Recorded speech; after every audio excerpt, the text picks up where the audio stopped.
through the videos on the website, and I think I'm learning them. I'm fine with them. It just needs time to like just to do it over and over and get like kind of like, hang of it. But actually I can see that I am spending more time solving the problem than like that 8 minutes and 45 seconds. I can't even meet that, like not even close. Gotcha. Okay. Well, that's a question right there to discuss because you don't have to do games in 8:45. You never have to do a single game in 8:45. What you've got to do is 4 games in 35 minutes if you want 100% accuracy on that section. But some games are easier, some are harder. So I wouldn't even put that as a goal. I'd instead look to see, am I approaching this game as efficiently as I possibly can? And that's something that comes with time. Exactly. I think my biggest problem is in the beginning, before even like starting to study, I created a big monster out of LSAT. So I graduated 2018 and I was like, okay, I'm just gonna like get this couple of courses, books and this and that, and I started studying for it. I did the Princeton review, didn't work for me because it was a very like small amount of time. Then I got a job, and then I got the LSAT Max, which their program is okay, but it wasn't really fitting my needs. So I am more like a visual learner. And with the COVID, I couldn't go to the face-to-face classes. So, and then like after a while, I found LSAT Unplugged kind of like close to what I want. I think I can learn now, like I can actually, reach my goals with this program. I can go through the videos, I'm learning it, but still I have that huge, like a big fear in the back of my mind that if I'm going to be able to do this. I get what you mean. No, that's a real issue a lot of students face, and it underlies everything. So I'm glad you brought it to that place if that's what's going on for you. Let me ask you this. What's your target test date? Do you have one in mind?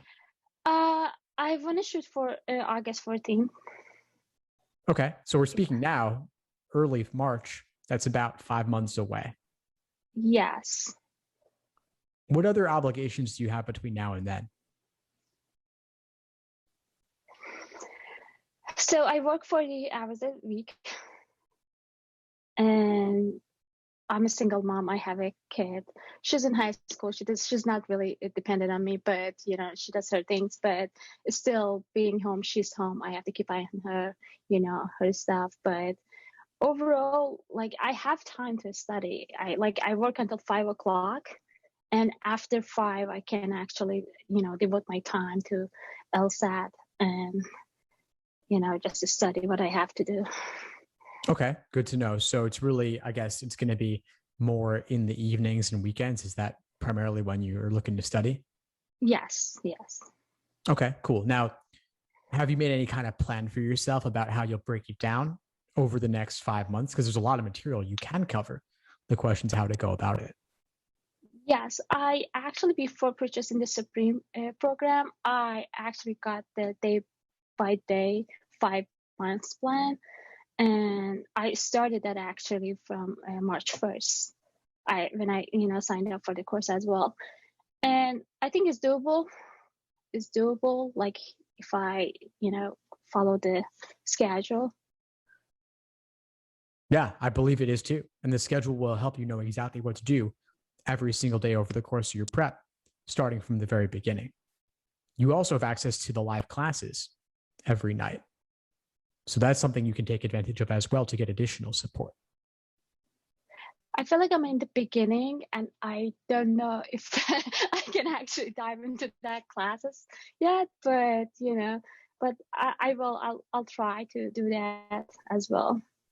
Now, here's the funny thing. The reason I bring up the classes is not because even of the material that you'll cover. That's not why. It's not about the material. It's about getting access to that community of students going through the same process you are. I think the LSAT can often feel like a monster, and it's hard to feel like you're going through it alone, but you don't have to feel that way. These students are in the same boat you are. Many of them are shooting for August also, and there are plenty who are shooting for earlier dates as well, like April and June. But the cool thing about that is they were where you are just a few months ago. So they get it, and you'll see how far they've come just in a few months. We have study groups every week where you can connect with them in breakout rooms in a smaller setting. So it's not even a class, but you could work with maybe a couple of other people who are in the same boat. And you connect with them over it. That's another kind of support that a lot of people don't even expect from an LSAT course, but it ends up becoming one of their favorite things about the course, about the process in general. Right. And I had a question about the day-by-day schedule. Am I gonna get another PDF, or it's the same one that I purchased already? Yeah, sure. After we get off this call, I'll send you a link to all the schedules, and you can get a different one if you like, because it is a little bit different for the course. And I mean, at the same time, there's also some flexibility that you want to take advantage of too, because everyone's at a different point. Everyone has different weak areas they want to focus on. I mean, you open this conversation talking about logic games.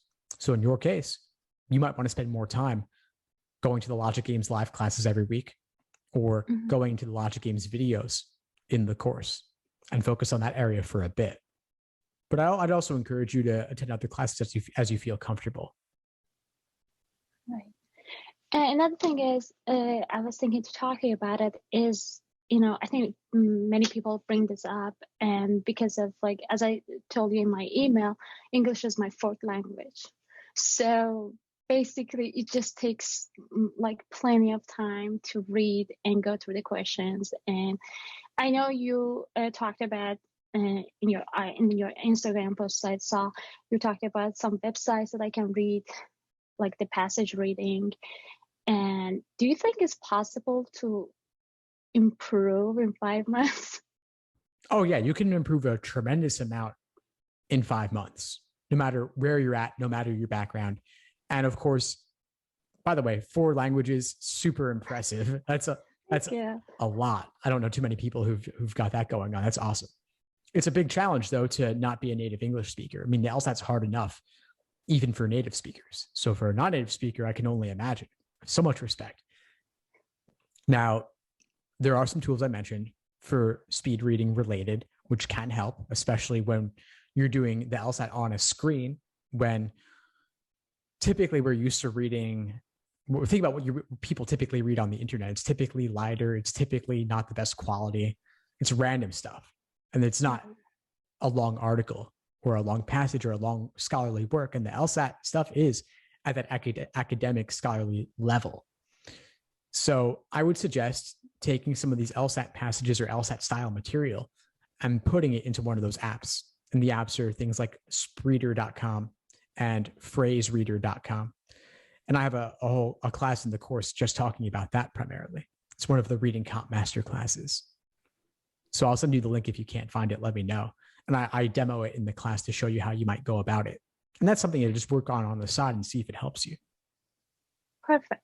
But watch the reading comp deep dives also, because I have a lot of non-native English speakers in the course. And so I do classes like that with a lot of non-native speakers in mind, around breaking down the passage as simply as possible. We might spend the whole hour doing just the passage text, not even the questions. And to break it down paragraph by paragraph, sentence by sentence, line by line, word by word. I might rewrite the entire thing in simpler language. And so I want to demo that for you and demo it with you in class to show you how you might do it on your own with any passage. That's great. Another question also, I'm just putting it out. Anything's fair. So about the personal statement, when is the good time to start writing it, or how should I approach it? Yeah, I would start now. Write a terrible draft just to have something on paper, and then you can improve on it over time. All right. And I'm sure that you have sorry, go ahead.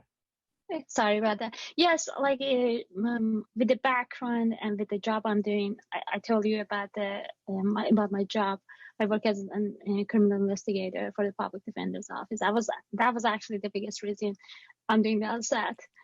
since I started working for the office, I felt like I don't know much about the law that, I can help my clients.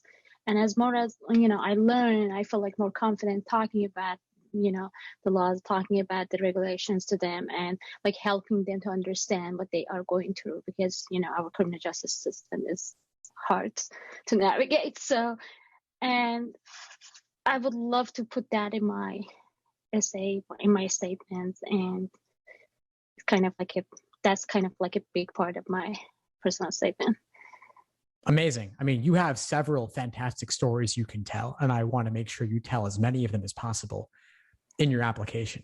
And that's a fantastic starting point for a personal statement. And then you mentioned 4 languages, non-native English speaker, single mother, daughter in high school. You also have the makings of a number of other fantastic essays as well.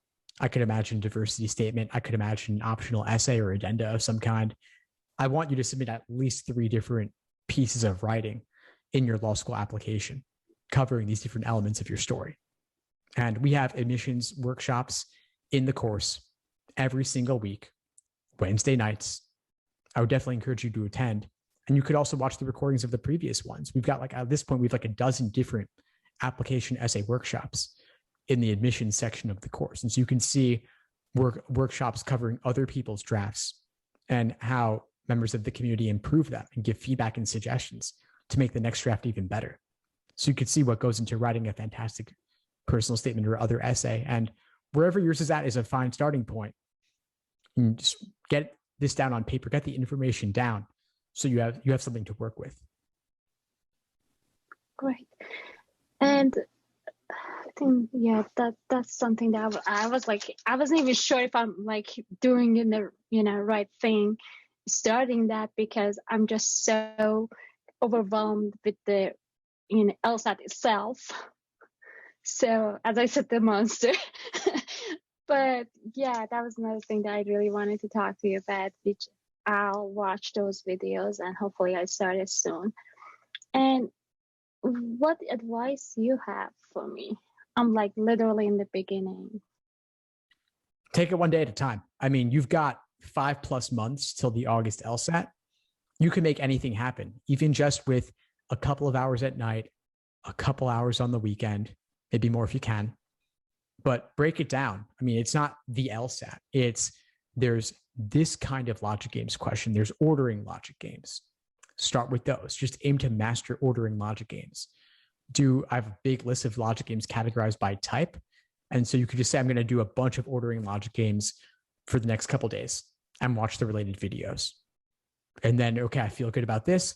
I'll go on to grouping games. I'll pick one kind of grouping game, like in-out selection, and focus on mastering conditionality, conditional statements, contrapositives, making chains.